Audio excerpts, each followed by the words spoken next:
Mi nombre es Miguel Hernández.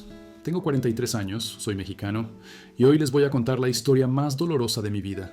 El día que fui arrancado de Estados Unidos como un criminal, esposado y sin poder despedirme de mi familia.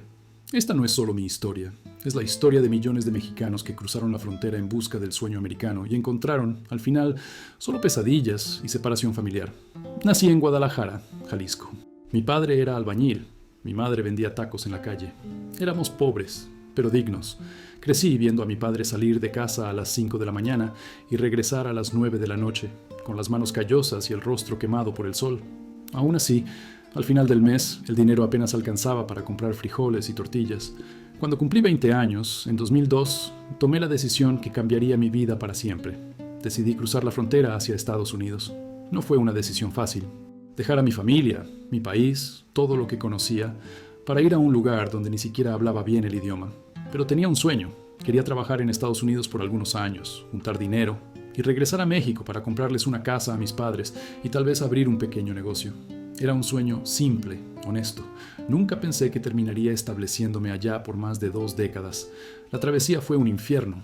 Le pagué $2,000 a un coyote, un traficante de personas. Caminamos por 3 días por el desierto de Arizona. Durante el día, el calor era insoportable. Por la noche, el frío cortaba la piel. Vimos serpientes, escorpiones y hasta algunos huesos de personas que no lograron completar el viaje. El segundo día, uno de los hombres de nuestro grupo, un señor de unos 50 años llamado Don Roberto, comenzó a sentirse mal. Estaba deshidratado, con fiebre alta. El coyote dijo que no podía parar, que si lo agarraba la patrulla fronteriza, todos serían deportados. Don Roberto se quedó atrás. Nunca supe qué pasó con él, pero hasta hoy cargo con la culpa de no haber insistido más en ayudarlo. Finalmente, llegamos a Phoenix. Estaba exhausto, con los pies en carne viva, pero lo había logrado. Estaba en Estados Unidos. El sueño americano estaba a mi alcance. Mis primeros meses fueron extremadamente difíciles. No hablaba inglés, no conocía a nadie, no sabía ni cómo usar el transporte público. Dormí en un parque por una semana hasta conseguir trabajo en la cocina de un restaurante mexicano. El dueño, un chicano llamado Jesús, se compadeció de mí y me ofreció trabajo lavando platos por $5 la hora. Era poco dinero, pero para mí era una fortuna. En México ganaba el equivalente a $20 por semana como ayudante de albañil. $5 por hora me parecía increíble. Vivía en un apartamento minúsculo con otros 6 mexicanos.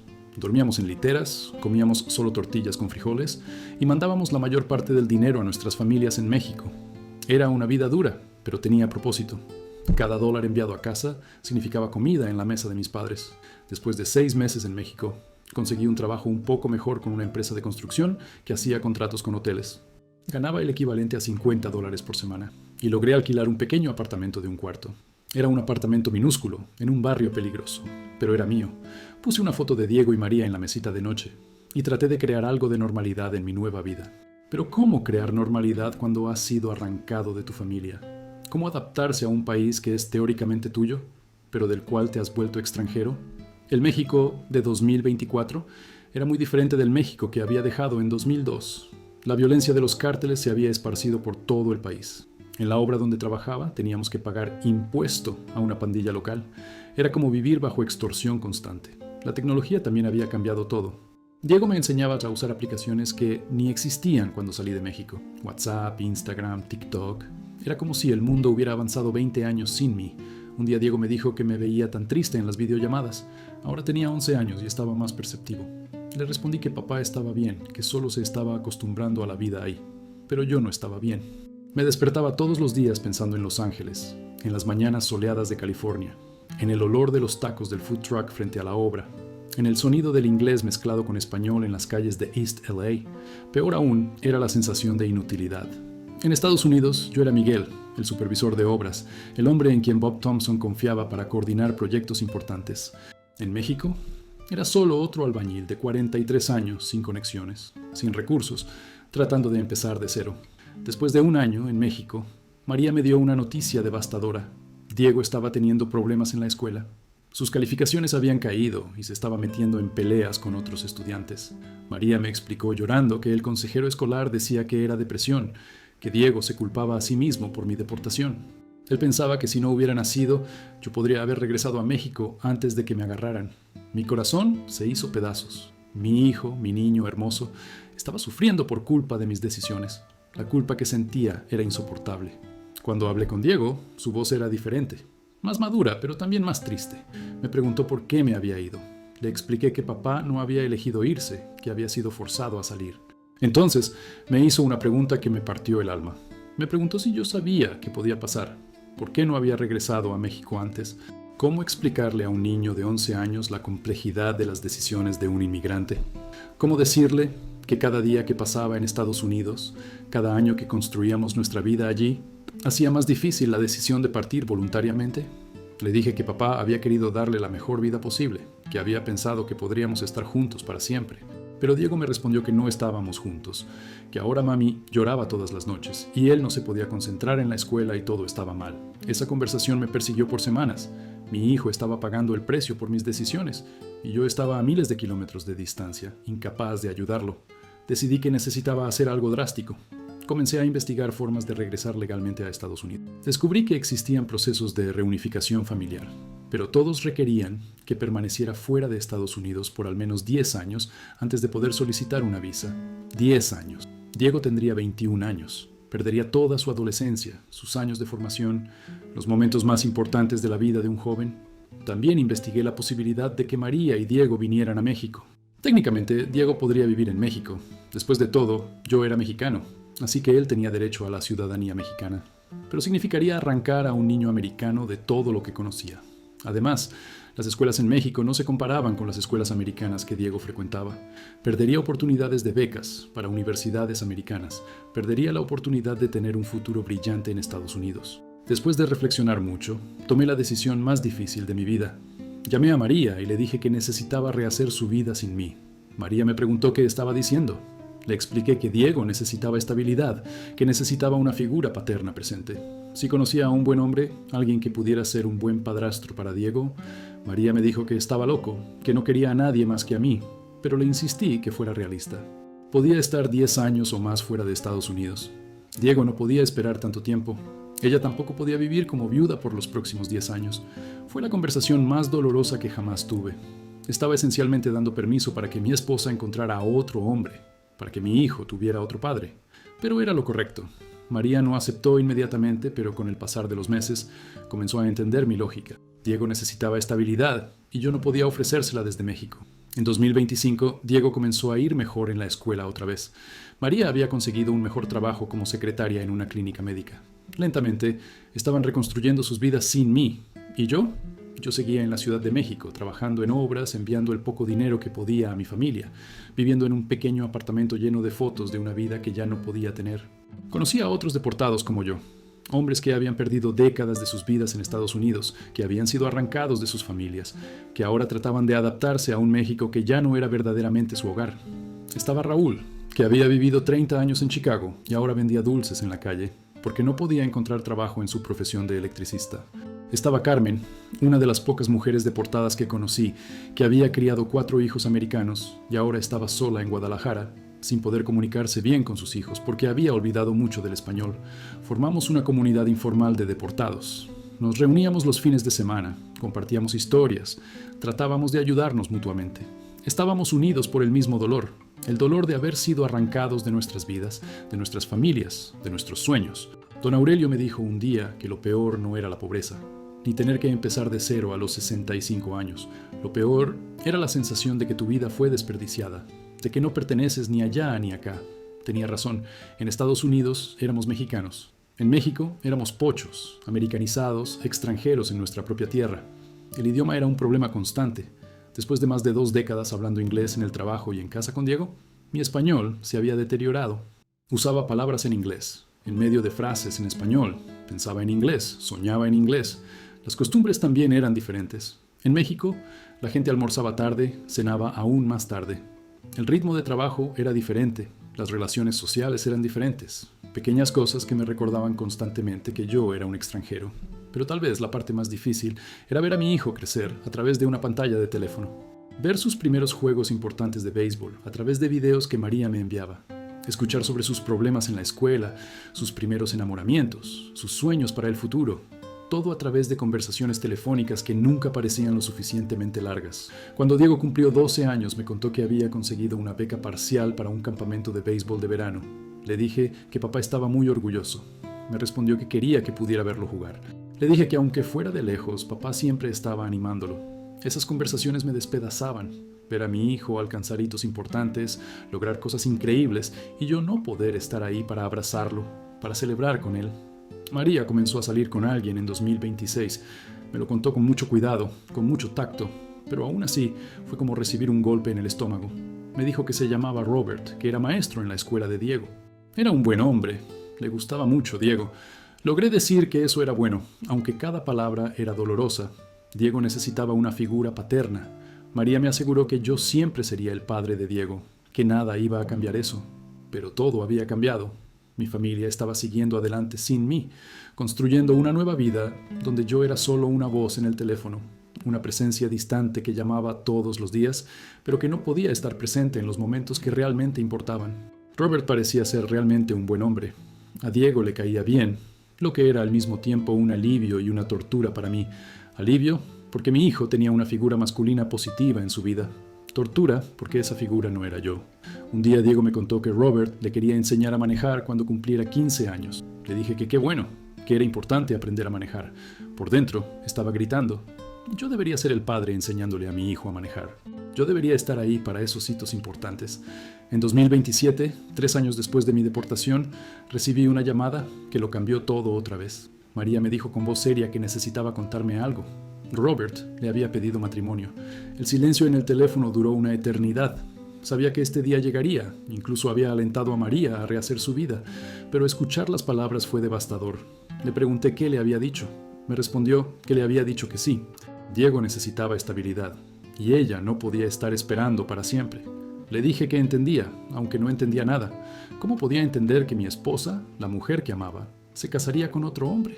María continuó diciéndome que Diego le iba a dar el brazo en la boda, que él decía que yo siempre sería su padre verdadero, pero que también quería a Robert, mi hijo de 13 años, dándole el brazo a su madre en su boda con otro hombre. La imagen me persiguió por semanas.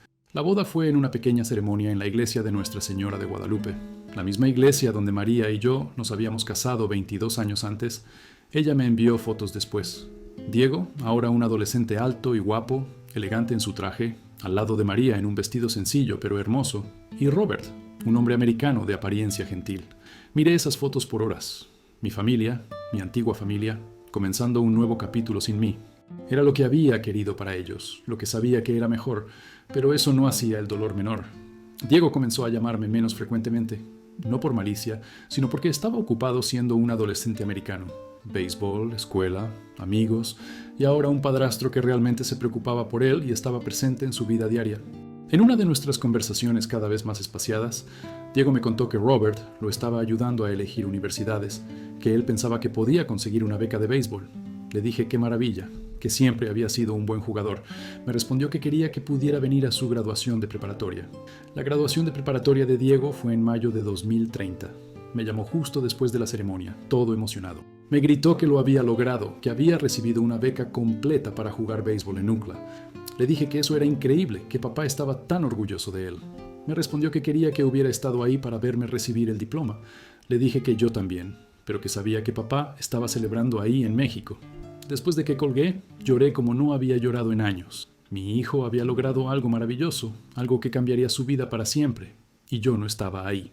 No había ninguna foto mía en ese momento importante, ningún abrazo, ninguna celebración en persona. Diego ahora tenía 18 años. Era oficialmente un adulto americano. Podía votar, podía servir en el ejército, podía tomar sus propias decisiones sobre viajar. Algunos días después de la graduación me dijo que ahora que era mayor de edad, podía ir a México a visitarme. Mi corazón se aceleró. Después de 6 años separados, finalmente podría ver a mi hijo en persona. Le dije que por supuesto, que cuándo quería venir. Me respondió que tal vez en el verano, antes de empezar la universidad. Pero me dijo que necesitaba confesarme algo, que iba a ser raro para él, que nunca había estado en México, que apenas hablaba español bien. Era verdad. Diego había crecido completamente americanizado. Su español era básico, sus referencias culturales eran todas americanas. Para él, venir a México sería como visitar un país extranjero, pero no me importaba. Después de 6 años, finalmente podría abrazar a mi hijo. Diego llegó a la Ciudad de México en julio de 2030. Cuando lo vi salir del aeropuerto, casi no lo reconocí. El niño pequeño que había dejado ahora era un joven adulto, alto, fuerte, guapo. Nuestro abrazo duró varios minutos. Ambos lloramos sin importarnos quién estuviera mirando. Diego me dijo que me veía más viejo y me reía a través de las lágrimas. Le respondí que 6 años era mucho tiempo. Diego se quedó conmigo por 2 semanas. Fueron las 2 semanas más felices que tuve desde mi deportación. Pero también fueron reveladoras. Mi hijo era americano en todos los sentidos. La comida mexicana era muy picante para él. El calor de la Ciudad de México lo molestaba. No entendía muchas de las costumbres locales. Una noche me preguntó cómo podía vivir ahí, que era tan diferente a Los Ángeles. Le dije que te acostumbras, que te adaptas. Pero la verdad era que yo nunca me había acostumbrado completamente. Después de 6 años en México, aún me sentía como un extranjero. Durante su visita, llevé a Diego a conocer Guadalajara, mi ciudad natal. Le mostré la casa donde crecí, la escuela donde estudié, los lugares de mi infancia, pero para él eran solo lugares extraños en un país extranjero. Me dijo que era difícil imaginarme como un niño ahí, que para él siempre había sido californiano. Cuando Diego partió de regreso a Los Ángeles, sabía que sería mucho tiempo hasta verlo otra vez. Estaba comenzando la universidad, construyendo su propia vida. Nuestra visita había sido maravillosa, pero también había dejado claro cómo nuestras vidas habían tomado caminos diferentes. Diego se graduó de UCLA en 2034 con un título en Administración de Empresas. No logró una carrera en el béisbol profesional, pero usó su experiencia deportiva para conseguir un buen trabajo en una empresa de marketing deportivo en Los Ángeles. En una videollamada, me contó que había conseguido su propio apartamento y me dijo que estaba saliendo con una chica que se llamaba Ashley, que era muy linda. Mi hijo estaba construyendo su vida adulta y yo estaba viendo desde lejos, como siempre. 10 años habían pasado desde mi deportación. Diego ahora tenía 22 años, era un joven profesional exitoso en Los Ángeles.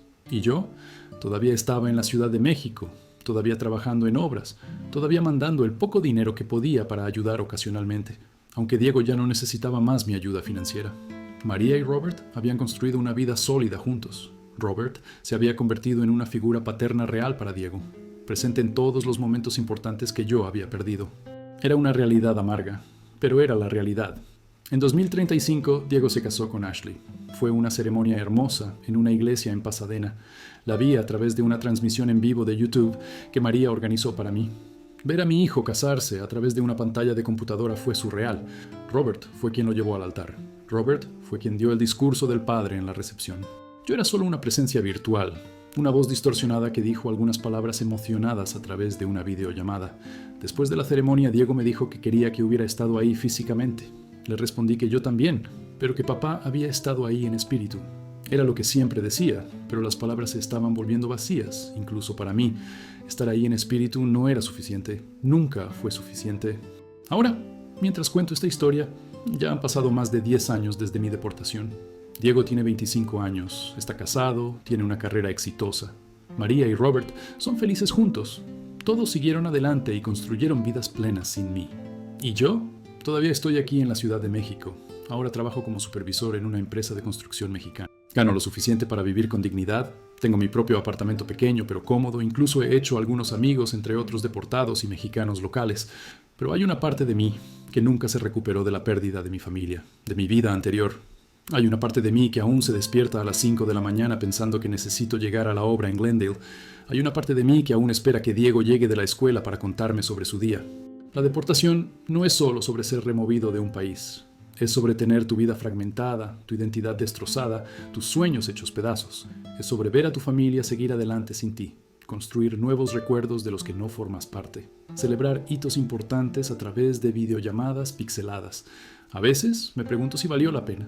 22 años en Estados Unidos, construyendo una vida, criando a un hijo americano, contribuyendo a la sociedad, pagando impuestos. Todo eso para ser tratado como un criminal al final, esposado y deportado como si no fuera un ser humano con familia, con sentimientos, con una vida construida. Pero luego recuerdo a Diego, mi hijo hermoso, inteligente, exitoso. Él tuvo oportunidades en Estados Unidos que nunca habría tenido en México. Se graduó de una de las mejores universidades del mundo. Tiene una carrera prometedora, un futuro brillante. Mis decisiones, mi sacrificio hicieron eso posible. Tal vez esa sea la verdadera tragedia de la inmigración. Los padres sacrifican todo, sus familias, sus identidades, sus vidas, para dar mejores oportunidades a sus hijos. Y al final, los hijos siguen adelante, americanizados, exitosos, mientras los padres se quedan atrás, fragmentos de seres humanos viviendo con recuerdos de una vida que ya no pueden tener. Diego me llama una vez al mes ahora. Son conversaciones cordiales, amorosas, pero distantes. Me cuenta sobre su trabajo, sobre Ashley, sobre sus planes de tal vez tener hijos pronto. Y yo le cuento sobre mi vida en México, sobre el trabajo, sobre el clima. Son conversaciones entre dos personas que se aman profundamente, pero que viven en mundos completamente diferentes. Él es americano, yo soy un deportado mexicano. Él tiene una vida plena y próspera. Yo tengo recuerdos y nostalgia. En nuestra última conversación, Diego me dijo que Ashley y él estaban pensando en tener un bebé. Le respondí qué maravilla, que iba a ser un padre maravilloso. Me dijo que quería que su hijo conociera a su abuelito. Le dije que, por supuesto, que cuando naciera podían traerlo a México, pero ambos sabemos que es más complicado que eso. Diego tiene una vida ocupada en Estados Unidos, responsabilidades, una carrera. No es fácil viajar internacionalmente con un bebé solo para que conozca a un abuelo que vive en un país diferente. Tal vez vea a mi nieto a través de videollamadas, como vi los momentos importantes de la vida de Diego en los últimos 10 años. Tal vez él crezca sabiendo que tiene un abuelito en México, pero sin realmente conocerme. Así es como funciona para las familias destruidas por la deportación. Las generaciones se separan, las conexiones se debilitan y eventualmente te conviertes en solo una historia que tus nietos escuchan ocasionalmente. Un hombre distante que vive lejos y habla un idioma diferente. Pero yo continúo. Me levanto cada día, voy a trabajar, construyo casas y edificios en la Ciudad de México, le mando mensajes a Diego, sigo su vida a través de las redes sociales, lo animo desde lejos. Y a veces, cuando el trabajo termina y estoy solo en mi pequeño apartamento, miro las fotos en la mesita de noche. Diego niño en el Dodger Stadium, María en nuestra boda, nuestra pequeña familia feliz en Los Ángeles, y me permito llorar por la vida que tuve y perdí. Esta es mi historia. La historia de un hombre que cruzó una frontera en busca de sueños y encontró al final solo separación y nostalgia. La historia de un mexicano que se volvió americano en el corazón, pero que nunca fue aceptado como tal. La historia de un padre que sacrificó todo por su familia y ahora ve a esa familia prosperar sin él. Soy Miguel Hernández, tengo 53 años y soy un deportado. Esta es mi verdad, mi dolor, mi realidad. Y desafortunadamente es también la realidad de millones de otros como yo, esparcidos por el mundo, viviendo en un limbo entre el país que los rechazó y el país que ya no pueden llamar hogar. Si tienes una familia, si están juntos, si se pueden abrazar todos los días, valórenlo. Porque existen personas como yo que darían cualquier cosa por un día más con sus hijos, por un abrazo más de sus esposas, por una oportunidad más de estar presentes en los momentos que realmente importan. La deportación roba más que la ciudadanía. Roba el alma, la identidad, el futuro. Y deja atrás hombres y mujeres fragmentados, viviendo de recuerdos y soñando con reuniones que tal vez nunca sucedan. Esta es mi historia. Y termina aquí, en este pequeño apartamento en la Ciudad de México, con un hombre de 53 años esperando que suene el teléfono, esperando escuchar la voz del hijo que apenas puede recordar cómo abrazar. Conseguí un mejor trabajo en la construcción. La empresa se llamaba Morrison Construction y el capataz era un americano blanco llamado Bob Thompson. Bob era un hombre justo. Sabía que la mayoría de nosotros no tenía documentos, pero decía que solo le importaba el trabajo bien hecho. Bob me dijo en mi primer día que no le importaba de dónde venía o qué papeles tenía. Si trabajaba duro y con honestidad, siempre tendría trabajo ahí. Y así fue. Trabajé en Morrison Construction por 18 años. Construimos casas, edificios comerciales, escuelas. Veo mi trabajo esparcido por todos Los Ángeles. Cada ladrillo que asenté, cada pared que levanté, lleva un pedazo de mi alma. Fue en la construcción donde conocí a María. Ella trabajaba como conserje en la oficina de la empresa. Era una mujer hermosa, con ojos cafés brillantes y una sonrisa que iluminaba cualquier ambiente. También era mexicana, de Oaxaca, y había llegado a Estados Unidos 2 años antes que yo. Nuestra historia de amor comenzó despacio. Yo era tímido, más aún con las mujeres. Durante meses, solo nos saludábamos cortésmente cuando ella pasaba por la obra para limpiar la oficina. Hasta que un día me armé de valor y la invité a tomar un café. Se presentó como María Guadalupe Ramírez, con ese dulce acento oaxaqueño que me derretía el corazón. Comenzamos a vernos los fines de semana. Íbamos al Parque MacArthur, comíamos tacos en pequeños restaurantes mexicanos, veíamos películas mexicanas en un pequeño cine en East LA. Ella me enseñaba palabras en zapoteco, su lengua indígena, y yo trataba de enseñarle las pocas palabras en inglés que había aprendido. María tenía una historia similar a la mía. Había dejado a sus padres y 4 hermanos menores en Oaxaca para trabajar en Estados Unidos. Mandaba dinero todos los meses para ayudar con la educación de sus hermanos. Soñaba con regresar algún día a México, pero siempre decía que faltaba un poquito más, algunos años más para juntar dinero suficiente. Nos casamos en 2005, en una pequeña ceremonia en la iglesia de Nuestra Señora de Guadalupe, en East LA. No fue un matrimonio legal, ya que ninguno de los dos tenía documentos, pero para nosotros y para nuestra comunidad éramos marido y mujer. Nuestra luna de miel fue un fin de semana en San Diego. Fue la primera vez que María vio el Océano Pacífico. Nos quedamos sentados en la playa por horas, mirando hacia el horizonte e imaginando cómo sería si pudiéramos cruzar esa inmensidad de agua y regresar a casa sin miedo de no poder volver. En 2007, María quedó embarazada. Fue la noticia más feliz y más aterradora de nuestras vidas. Feliz porque finalmente tendríamos nuestra propia familia. Aterradora porque un bebé significaba más responsabilidad, más gastos y la certeza de que ya no podríamos pensar en regresar a México tan pronto. Diego nació el 15 de marzo de 2008, en el Hospital General de Los Ángeles. Fue el día más hermoso de mi vida. Cuando el doctor puso a ese pequeño ser en mis brazos, lloré como un niño. Mi hijo era americano por derecho de nacimiento, algo que yo nunca sería. Mirando a Diego recién nacido, hice una promesa silenciosa. Le daría todo lo que no tuve. Tendría educación, oportunidades, un futuro brillante. Sería alguien en la vida. Los primeros años de Diego fueron los más felices de mi vida. Trabajaba duro durante la semana, pero los fines de semana eran sagrados para la familia. Llevaba a Diego al parque, le enseñaba algunas palabras en español, le contaba historias sobre México, que muchas veces eran más fantásticas que reales. Cuando Diego cumplió 5 años, comenzó a hacer preguntas difíciles sobre por qué no visitábamos a los abuelitos en México, por qué decía que no podíamos viajar. ¿Cómo explicarle a un niño de 5 años que su padre vive en la ilegalidad? ¿Cómo decirle que, a pesar de haber construido una vida en Estados Unidos, siempre seríamos extranjeros, siempre viviríamos con miedo? Traté de ser honesto, pero de una forma que pudiera entender. Le dije que papá no tenía los papeles correctos para viajar, pero que algún día, cuando creciera, él podría visitar México y conocer a su familia de allá. Diego creció siendo bilingüe y bicultural. En casa hablábamos español y comíamos comida mexicana. En la escuela era completamente americano. Jugaba béisbol, comía hamburguesas, veía caricaturas en inglés. A veces me preguntaba si estábamos haciendo lo correcto, criando a un niño entre dos mundos. En 2015, cuando Diego tenía 7 años, comenzaron las primeras olas más intensas de deportaciones. El gobierno de Obama había prometido enfocarse solo en los criminales, pero en la práctica, cualquier mexicano sin documentos estaba en riesgo. Comencé a tener pesadillas.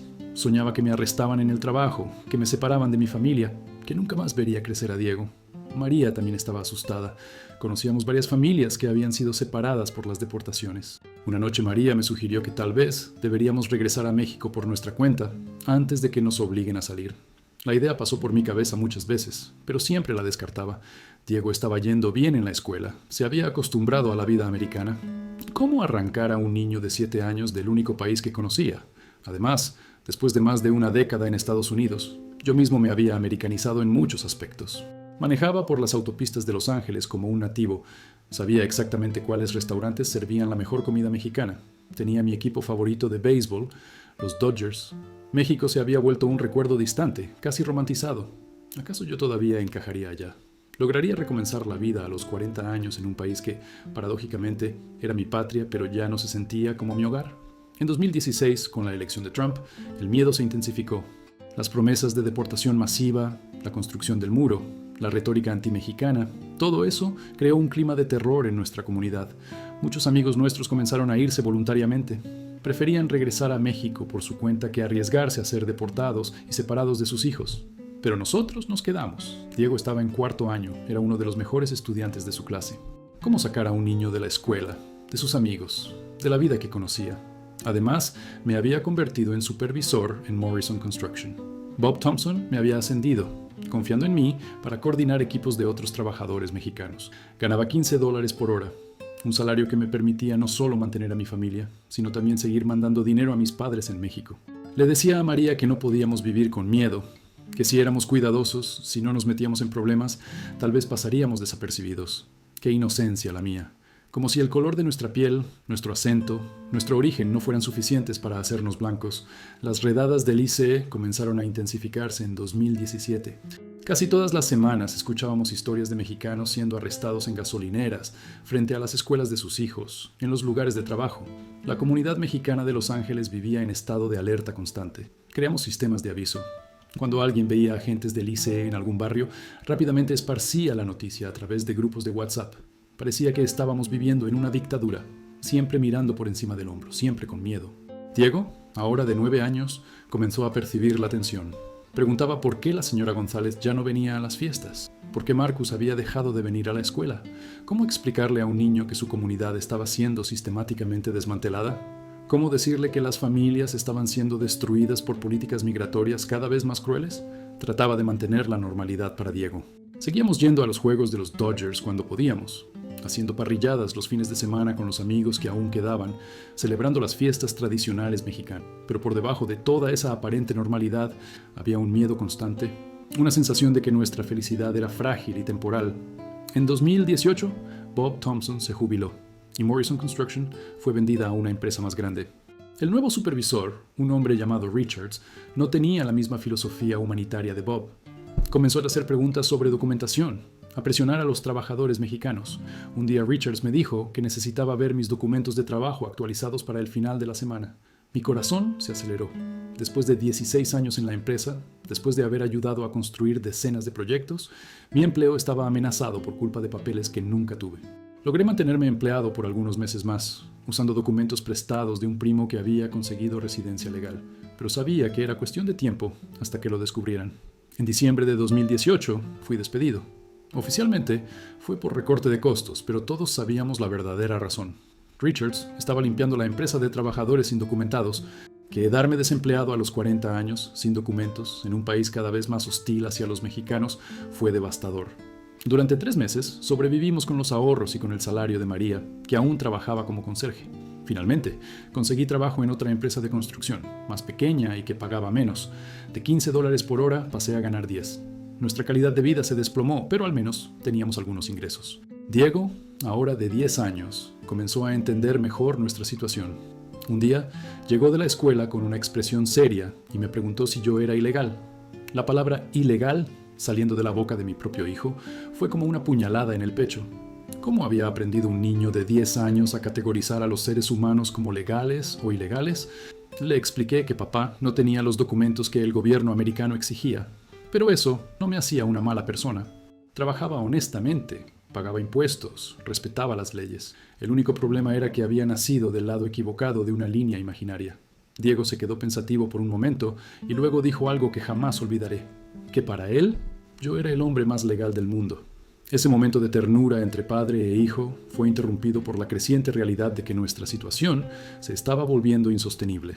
Las redadas del ICE se estaban volviendo más frecuentes y más agresivas. Ya no era solo cuestión de mantenernos discretos. Estaban activamente cazando gente como yo. En enero de 2019, mi vecino José fue arrestado cuando salía de casa para llevar a su hijo a la escuela. Agentes del ICE estaban esperando en la calle. Esposaron a José frente a su hijo de 6 años, que se quedó llorando desesperadamente mientras se llevaban a su padre. Esa noche María me dijo con lágrimas en los ojos que esto le podría pasar a cualquiera de nosotros, que tal vez era hora de regresar a México. Pero, ¿cómo regresar? Después de 17 años ya no teníamos nada en México. Mis padres habían muerto en 2017 y 2018. No tenía hermanos cercanos. ¿Y Diego? ¿Cómo explicarle a un niño americano que tendría que vivir en un país que le era extraño? Además, la violencia en México se había intensificado. Guadalajara, mi ciudad natal, estaba dominada por los cárteles. No era seguro regresar, especialmente con una familia. Decidimos resistir un poco más. Tal vez la situación mejoraría. Tal vez habría una reforma migratoria. Tal vez lograríamos mantenernos invisibles hasta que Diego cumpliera 18 años y pudiera ayudarnos legalmente. Fueron los peores cálculos de mi vida. La mañana del martes, 23 de abril de 2024, comenzó como cualquier otra. Me desperté a las 5 de la mañana, tomé café con María, me despedí de Diego que aún estaba durmiendo y salí al trabajo. Estábamos construyendo una nueva ala de una escuela primaria en Glendale. Era un proyecto hermoso, importante. Siempre me enorgullecía cuando trabajábamos en escuelas, sabiendo que estaba contribuyendo a la educación de niños americanos, tal vez incluso niños mexicanos como Diego. A las 7:15 de la mañana, estaba mezclando concreto cuando vi los autos negros pararse frente a la obra. Mi sangre se heló. Reconocí inmediatamente los vehículos del ICE. Alguien gritó, ¡La migra! Y de repente, la obra se volvió un caos. Hombres corriendo en todas las direcciones, algunos tratando de esconderse detrás del equipo, otros saltando cercas. Yo podría haber corrido también. Por un segundo, pensé en hacerlo. Pero, ¿a dónde correría? ¿A dónde iría? Y luego pensé en Diego, en María, en la vida que habíamos construido. No podía huir para siempre. Los agentes llegaron hasta mí con armas en alto, como si fuera un criminal peligroso. Me dijeron que estaba siendo detenido por el Servicio de Inmigración y Control de Aduanas. Lo primero que logré decir fue que no era un criminal, que solo era un trabajador. Uno de los agentes, un hombre blanco alto con lentes oscuros, me ordenó extender las manos. Sentí el frío metal de las esposas en mis muñecas. Esposas. Después de 22 años construyendo este país, siendo un miembro productivo de la sociedad, pagando impuestos, criando a un hijo americano, estaba siendo esposado como un criminal. Los otros trabajadores mexicanos me miraban con una mezcla de lástima y alivio. Lástima por mí, alivio de que no hubieran sido ellos. El supervisor americano, Richards, observaba de lejos con una expresión que no pude descifrar. ¿Satisfacción? ¿Indiferencia? Pregunté si tenía derecho a una llamada telefónica. El agente respondió que podría llamar desde el centro de detención. Centro de detención. Las palabras sonaron como una sentencia de muerte. Sabía que una vez allí sería solo cuestión de tiempo hasta la deportación. Durante el trayecto traté de pensar en alguna estrategia, alguna forma de escapar de esa situación. Pero la realidad era cruda. Después de más de 2 décadas en Estados Unidos, yo seguía siendo solo un mexicano indocumentado. No tenía derechos, no tenía protecciones legales. El centro de detención de inmigrantes era un lugar deprimente. Cuartos sobrepoblados, camas de metal, baños sucios, comida horrible. Pero lo peor de todo era la sensación de estar en un limbo, esperando una decisión que cambiaría mi vida para siempre. Logré llamar a María esa tarde del mismo día. Ella ya sabía lo que había pasado. Las noticias corrían rápido en la comunidad mexicana. Lloraba por teléfono preguntando qué íbamos a hacer, diciendo que Diego estaba preguntando por mí. Le dije que le dijera a Diego que papá iba a regresar, que todo estaba bien, pero nada estaba bien. El abogado de inmigración que María logró contratar fue directo al grano. Después de tantos años en el país sin documentos, mis posibilidades de evitar la deportación eran casi nulas. Me dijo que lo máximo que podía hacer era tratar de retrasar el proceso por algunas semanas, pero que tenía que prepararme para regresar a México. 3 semanas. Ese fue el tiempo que conseguimos. 3 semanas para que María organizara nuestra vida financiera, vendiera nuestras pocas pertenencias y tratara de explicarle a Diego que nuestra familia sería destruida por políticas migratorias. Diego vino a visitarme 2 veces al centro de detención. Ver a mi hijo del otro lado de un vidrio, hablando conmigo a través de un teléfono, fue lo más doloroso que jamás experimenté. En la primera visita me preguntó cuándo iba a regresar a casa. Le dije que papá tal vez tenía que hacer un viaje a México, pero que él y mami se iban a quedar donde pertenecían. Diego me dijo que quería ir conmigo, y mi corazón se hizo pedazos. Le respondí que él era americano, que ese era su país, que tendría oportunidades ahí que nunca tendría en México. En la segunda visita, Diego estaba más reservado. María había hablado más seriamente con él sobre lo que estaba pasando. Me preguntó si prometía que le iba a llamar todos los días desde México. Le prometí que lo haría, y que cuando cumpliera 18 años me podía visitar, o quién sabe si yo podría regresar legalmente algún día. Eran mentiras piadosas. Sabía que una vez deportado, sería casi imposible regresar legalmente a Estados Unidos. Y sabía también que la vida en México sería muy diferente a lo que Diego estaba acostumbrado. El día de la deportación fue marcado para un viernes. Sería llevado al Aeropuerto Internacional de Los Ángeles y puesto en un vuelo a la Ciudad de México. María consiguió permiso para ir al aeropuerto a despedirse, pero le advirtieron que no habría contacto físico. Podría verme partir, pero no podría abrazarme. En la mañana de la deportación, vinieron a buscarnos temprano al centro de detención. Éramos 16 mexicanos siendo deportados en el mismo vuelo. Hombres de todas las edades, todos con sus propias historias trágicas de separación familiar. Estaba Eduardo, de 52 años, que vivía en Estados Unidos hacía 25 años y estaba siendo separado de 4 hijos americanos. Estaba Ramón, de 38 años, cuya esposa americana estaba embarazada de gemelos. Había incluso un señor de 65 años, don Aurelio, que había llegado a Estados Unidos cuando tenía 20 años y ahora estaba siendo mandado de regreso a un México que apenas reconocía. Todos nosotros esposados, todos tratados como criminales peligrosos por querer trabajar y mantener a nuestras familias. El trayecto al aeropuerto fue tenso. A través de las ventanas del autobús veía a Los Ángeles pasar por última vez. Las calles que conocía como la palma de mi mano, los lugares donde había trabajado, los parques donde jugaba con Diego, todo quedándose atrás. Cuando llegamos al aeropuerto, fuimos conducidos a un área especial, lejos de los pasajeros comunes. Era como si fuéramos una carga peligrosa que necesitaba mantenerse aislada. Y entonces los vi. María estaba del otro lado de una barrera de vidrio, sosteniendo a Diego de la mano. Mi hijo llevaba puesta la playera de los Dodgers que le había comprado el año anterior. María se había puesto el vestido azul que más me gustaba en ella. Traté de correr hacia ellos, pero las esposas y la cadena en los pies me recordaron brutalmente mi condición. Ya no era un hombre libre, era un deportado. Le supliqué a la gente que me escoltaba que me dejara abrazar a mi hijo, solo un abrazo, que no sabía cuándo lo iba a volver a ver. Respondió fríamente que no se permitía contacto, sin siquiera mirarme a los ojos. Diego estaba llorando silenciosamente, lágrimas corriendo por su rostro. María trataba de mantenerse fuerte, pero yo podía ver que se estaba despedazando por dentro. Logré llegar lo más cerca posible a la barrera de vidrio. Puse mi mano esposada contra el vidrio, y Diego hizo lo mismo del otro lado. Por un momento fue como si nos estuviéramos tocando. Diego me dijo que me amaba. Yo le respondí que también lo amaba, que nunca olvidara eso, que papá siempre lo iba a amar. María me dijo que me cuidara, que ellos iban a estar bien, que iban a encontrar una forma de estar juntos otra vez. Quería decir tantas cosas. Quería pedirles perdón por haber puesto a nuestra familia en esta situación. Quería agradecerle a María por haber sido la mejor esposa y madre que Diego podría haber tenido.